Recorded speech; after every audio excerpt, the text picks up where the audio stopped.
Hey, welcome back to the Diary of a Crappy Catholic. My name is Mark Kwasny, and I don't know if you've ever heard this from other people. It really bugs me a lot. Have you ever had someone tell you, "Hey, I'm basically a good person"? It's like okay, so where does this even come from? What is basically a good person? What does that person even mean?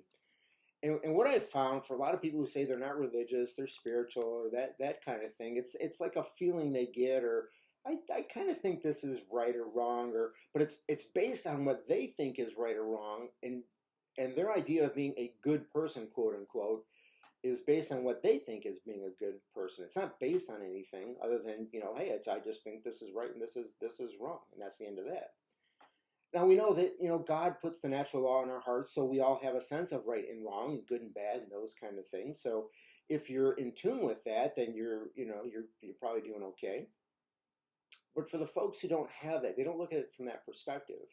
I was talking to this one gentleman this one time. He's just like, well, I don't run around. I don't kill people. I don't murder people. I don't cheat on my spouse, and that's all well and good, right? Those are good things.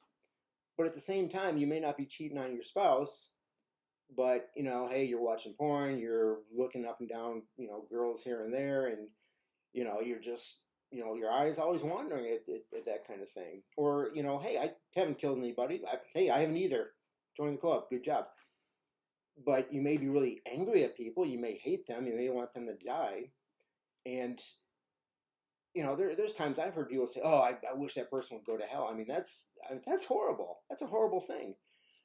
But a lot of the people who think they're basically good may or may not think that that's even all that bad. They might kind of shrug it off because they're basically a good person. And I don't know about you, but maybe I'm wrong. Maybe someone can let me know. But I don't think there's ever been a person in the history of the world who thought themselves to be a bad person, evil person. Like if you had like Mao Zedong or Pol Pot or Lenin, Stalin, and of course Hitler.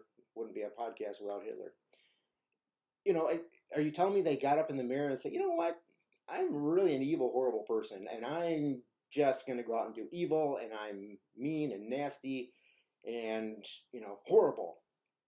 No, I don't think anyone thinks that. People look in the mirror and say, hey, I'm basic, I'm doing these things that I believe in. I may have killed millions of people, but it was all for a good cause, right? So I'm basically a good person. And what's interesting about that phrase, what I don't quite understand, is that being basically good at anything is like most people don't even accept that. And it's not, especially being American, it's not something that we're like, oh, I'm really fascinated about being basically good at anything. I mean, can you imagine if you went to your job interview as your yearly review, and you go in and you see your boss like, well, I'm basically a good employee. It's like, what?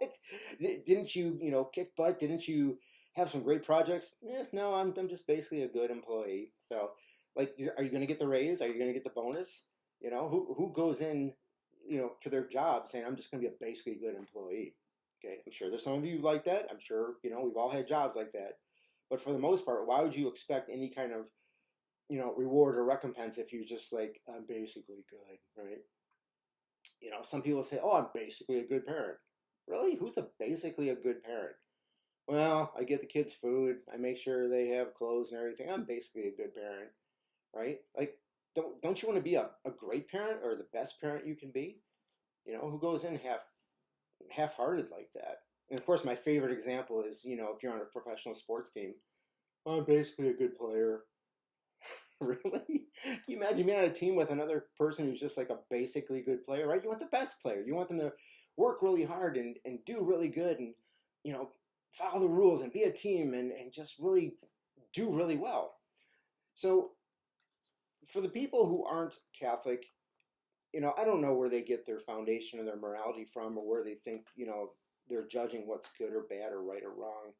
But for Catholics, as a starting point, we have something called the Ten Commandments. Remember those things? Yeah. When was the last time you took a look at those?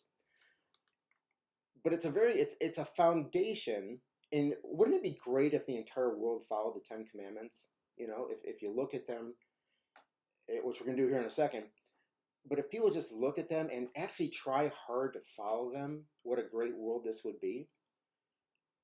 I mean, again, even if you're not Catholic, if you're not anything, wouldn't it be great if your neighbor was nice to you and kind to you and didn't take your stuff, and you didn't have to worry about your spouse being, going out with other people or vice versa?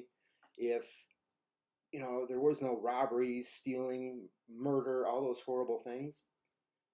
You got to admit that'd be a pretty cool world, because we're not living in that world now. You can't tell me that we're living by the Ten Commandments. Even if you're adamant, you're like, oh, I'm not going to follow that stuff. That's poppycock.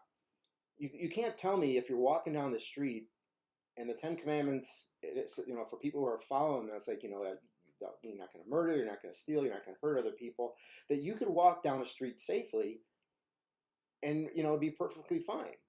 But we live in a world where that's not the case, where people aren't following that. So you have to be afraid in many cases in, not so good parts of town, or, you've got to watch it at work because someone's always, trying to stab you from behind and, get ahead and all the things that go with it. So again, my point is that why be a basically good Catholic in this regard as we go forward, when you can be a great Catholic, when you can be a really, really good at it, when you can take time every day to become a better person.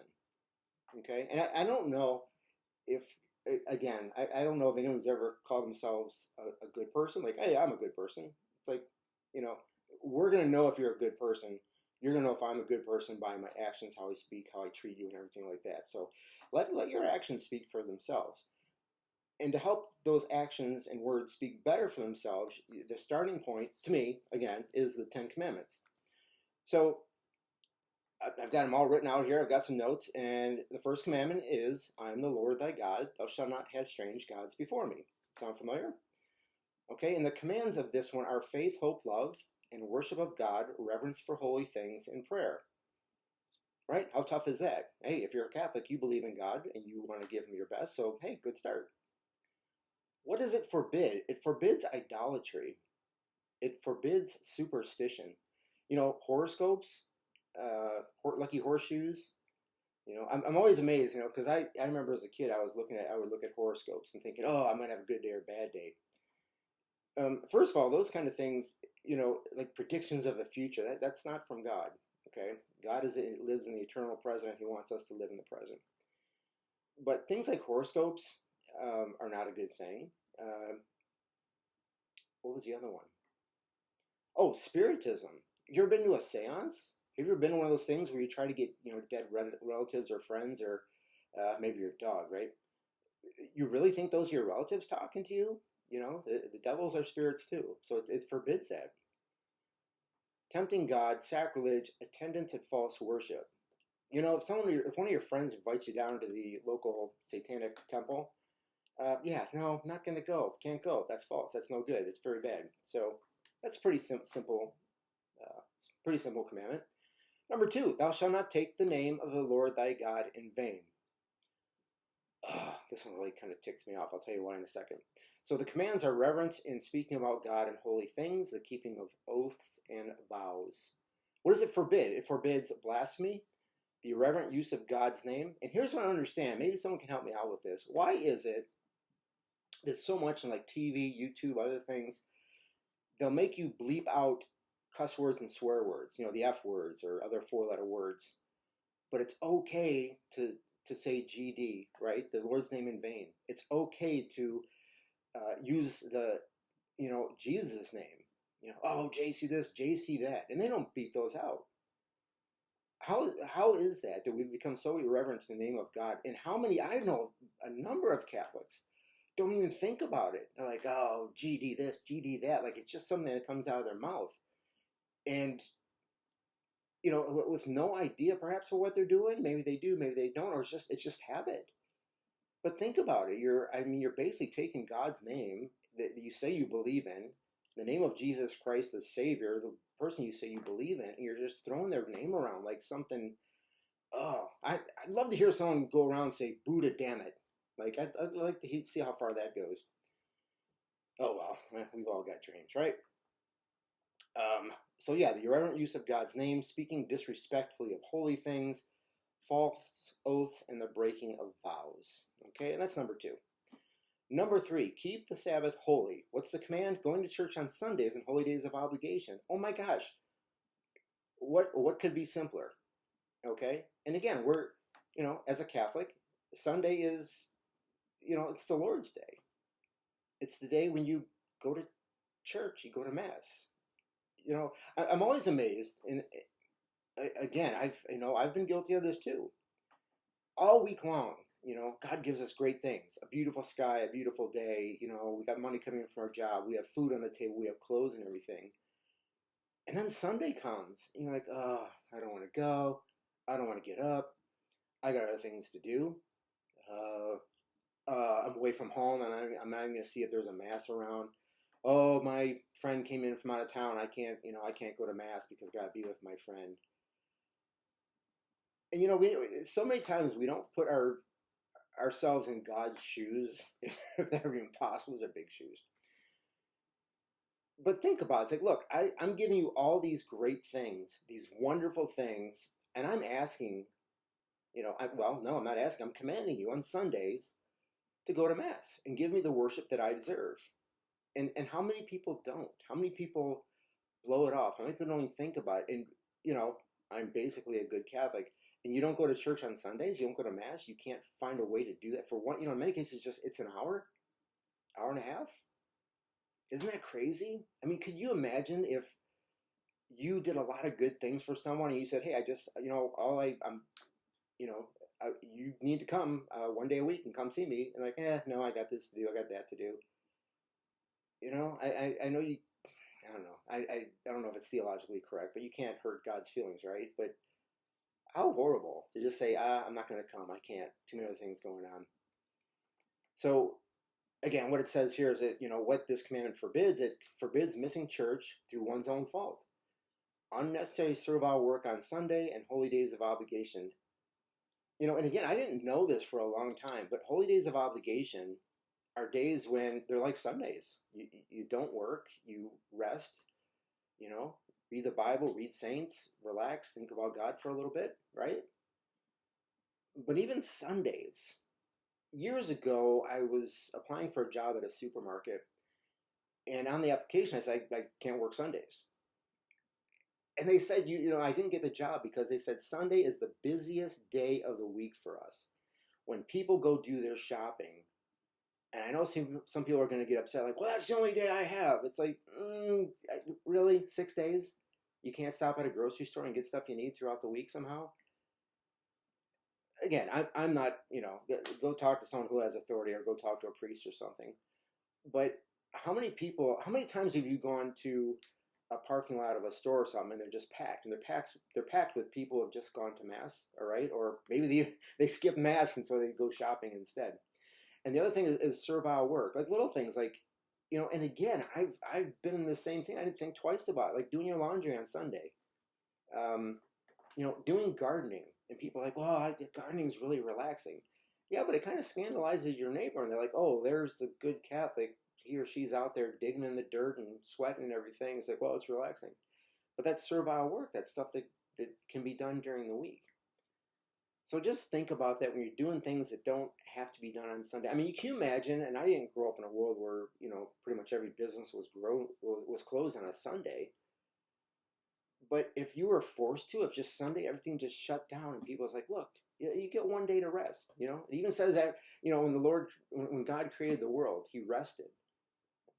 So again, think about that for your Sundays, for your holy days. Find ways to give that time to God, to just relax a little bit, because God has asked, I see I use the wrong word, God is commanding you to rest.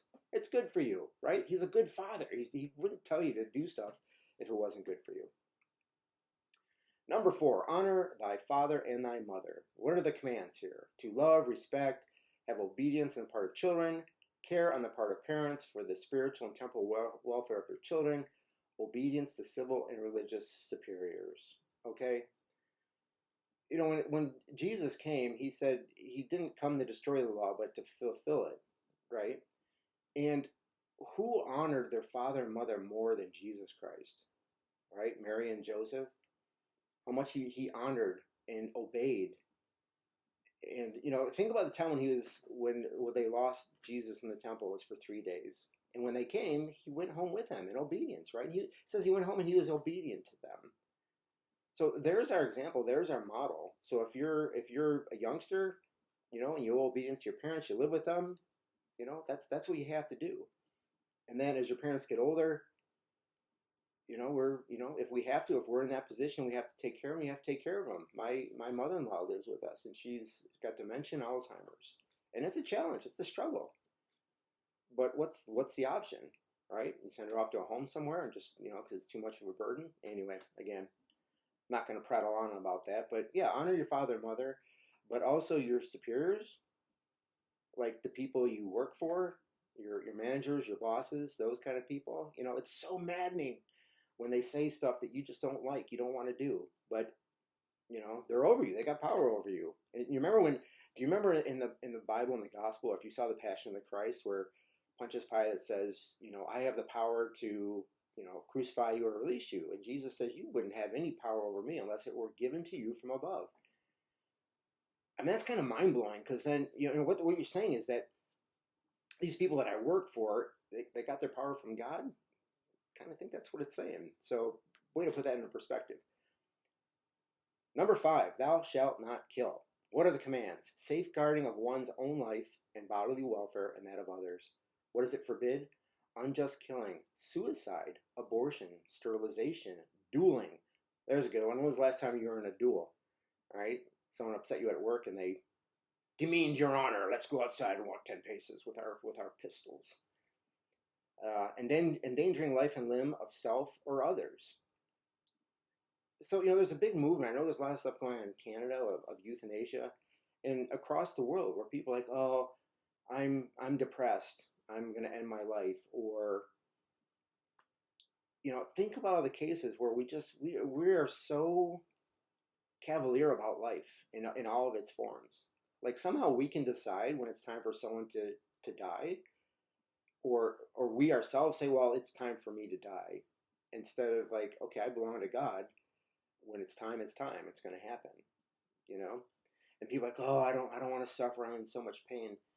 And then you look at a crucifix. You look at Jesus on the cross and what he did and what the suffering he went through.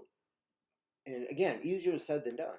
If you're in excruciating pain, like, yeah, I want this to end. This is horrible.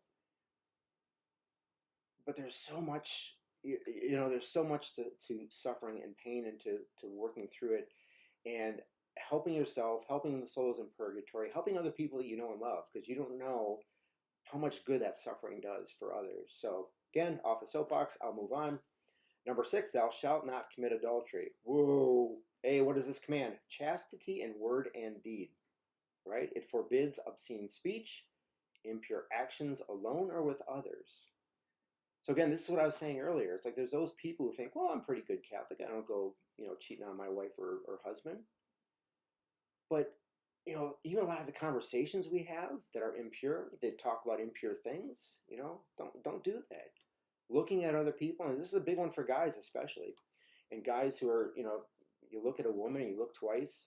I was talking, the priest was giving a sermon. He talked about, the first time, your eye goes that way, you pull it back. The second time is a sin because you're turning back out of curiosity. So again, there'd be so much, and people, again, in today's society are like, oh, there's nothing wrong with that. There's nothing. And women are like, oh, I can dress any way I want to.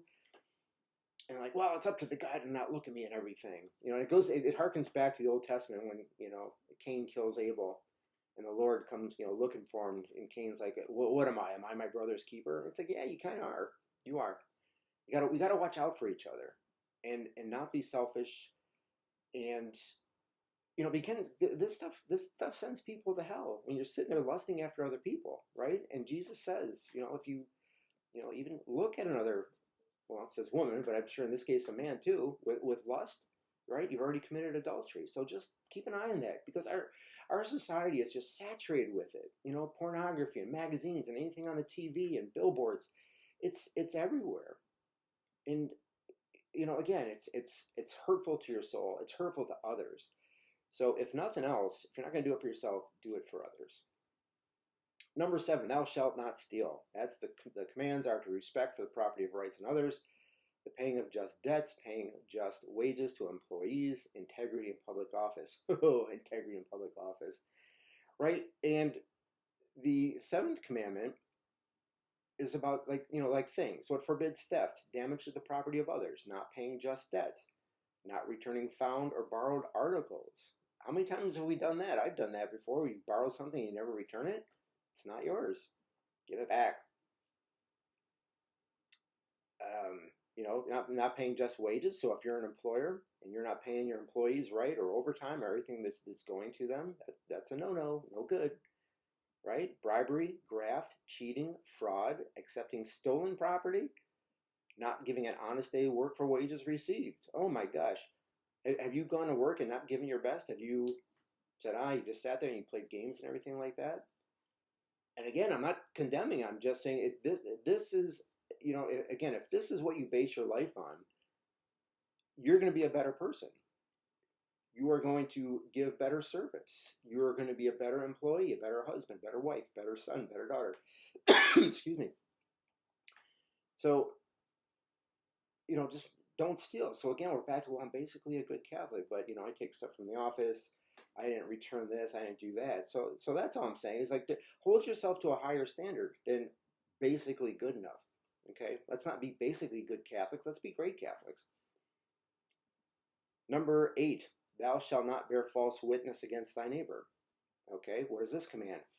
Truthfulness, respect for the good name of others, the observance of secrecy when required. It forbids lying, injury to the good name of others, slander, tale-bearing, rash judgment, contemptuous speech, and the violation of secrecy. Come on, how many times have you been with your friends? And I include me in this group, and you're talking about somebody else. You're talking behind their back. You're talking trash about them. You're talking mean about them. You're telling lies about them. You know what's interesting is when you hear stuff like this, you're like, we don't want other people to do this to us. We want to think that people have a great opinion of us, that they're not, talking trash about us. They're not telling lies about us. Have you ever had that happen before, where someone told a lie about you and it got back to you? It hurts. It's tough. So back to, don't be a good enough Catholic. Work on this stuff. Let's learn how to close our mouths when we need to close our mouths. Let's work on how we think about others. I have a difficult time with rash judgment of, looking for the not so good in other people, or looking for bad motives. It's a horrible thing. And it takes a lot of work to do that. But again, it's work that's worth it, because you become a better person, and you're a better person to be around, and people can love you and trust you, and they know that you stand for something. And if you're not part of the group, we're just talking, we're trashing someone, you're like, hey, let's not talk that way about that person. After a while, people find out that you actually stand for something. And if you think about it, would you rather be around people who stand for something, or stand for nothing? Right? They'll do anything, they'll go anywhere, anything to make you happy and please you, or the other way around, where you just want to make other people happy. You don't want to, tick them off or anything like that. Number 9, thou shalt not covet thy neighbor's wife. The commands there are purity in thought, forbids willful, impure thought and desire. So I already kind of touched on this a little bit. So it's not just actually the physical act of going after somebody like that. It's the thought. Get the thoughts out of your mind. Kick them out. I once went to confession. I had one of the trouble with this. And I said, Father, I'm having a hard time, I'm thinking about this woman. He says, well, don't think about her. Right? Is it that easy? Well, it can be. Just, find something else. But it takes an act of will. It takes you putting a little bit of effort into it. And it's worth it. It's definitely worth it. And number 10, thou shalt not covet thy neighbor's goods. Now, this is different from number 9, because it commands that respect for the rights of others. Oh my gosh, the rights of others, right? What a great world this would be if we respected the rights of others. It forbids the desire to take, to keep, or damage the property of others. The whole idea of keeping up with the Joneses, where you want their stuff, when that gets over to, I want their stuff, I'm going to take their stuff. Right? So just keep your hands off. Don't steal. Don't take stuff that's not yours. Be happy with what you have. And, if you want more stuff, work for it. That's pretty simple. So like I said, I don't think there's anything worse than a basically good Catholic. I think a lot of times there's, again, me included, there's times where, you're just mean and nasty during the week, and all of a sudden you show up on Sunday with a smile on your face, and, praise the Lord, I'm a great person, and then Monday you go back out and you start all over again. So it's a process, but make it a goal to not be a basically good anything. Be really good. I mean, be the best. Okay, and don't tell people I'm a good person. Okay, your words and actions will speak for themselves. You don't have to even worry about that kind of thing. It'll take care of itself. And like I said, it is a never-ending process. You have to get up and begin again. And I think honestly, most people don't do it, and maybe that's the way the world is because it's a lot of work. It takes time, energy, and effort to change and be a better person. And I'm convinced that sissies don't make it to heaven. So keep at it, and even like St. Paul, he says he works out his salvation with fear and trembling. So if a guy like that is fearful and trembling for his salvation, then how about us? So stick with it. We're all in this together. We're all in Team Catholic. We all help each other. And I hope this was helpful. I hope you can kind of take a look again at how you live your life and what's most important to you and what's worth working on. And for goodness sakes, don't ever be just a good enough Catholic. All right, until next time.